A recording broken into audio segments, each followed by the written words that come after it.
पराचा कावळा करणे, अर्थाचा अनर्थ करणे, धचा मा करणे, हे इतके वर्ष आपल्याला वाक्प्रचार म्हणून माहीत होते. पण आता यांची प्रचिती सोशल मीडियावर यायला लागली आहे. कशी? तुम्ही कोणताही रील अपलोड करा किंवा इतरांचा रील पहा, त्याच्या खाली कमेंट्समध्ये त्या माणसाने जे काही सांगितलं आहे त्याचा वेगळाच अर्थ काढून काय काय कमेंट्स केलेले असतात. म्हणजे ती व्यक्ती सांगते काय, तिचा ॲक्च्युली अर्थ काय आहे याचा विचारच केलेला नसतो किंवा समजूनच घेतलेलं नसतं.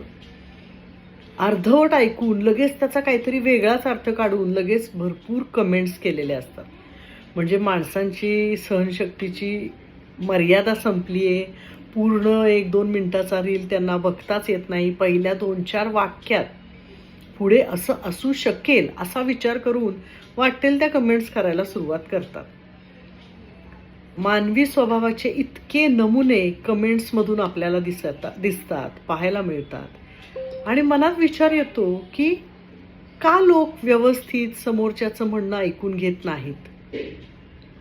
का विचार करत नाहीत की या व्यक्तीला काय सांगायचंय? पण तसं होतच नाही. काय सांगायचंय ते आपण समजून न घेता आपल्याला हवा तो अर्थ काढायचा आणि वाटेल ते लिहायला सुरुवात करायची, प्रश्न विचारायला सुरुवात करायची. म्हणजे एखादा माणूस खरंच काही रील्समध्ये खूप छान माहिती देत असतं, पण त्यांची ती माहिती पूर्णपणे ऐकूनच घेतली जात नाही.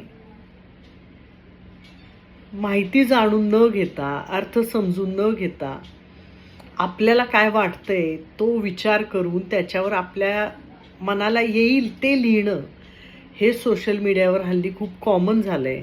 आणि खरं तर हे चुकीचं पण आहे. माणसाचं म्हणणं काय आहे ते एकदा ऐकून तर घ्या, मग तुमच्या कमेंट्स नक्कीच वाचण्यासारख्या असतील.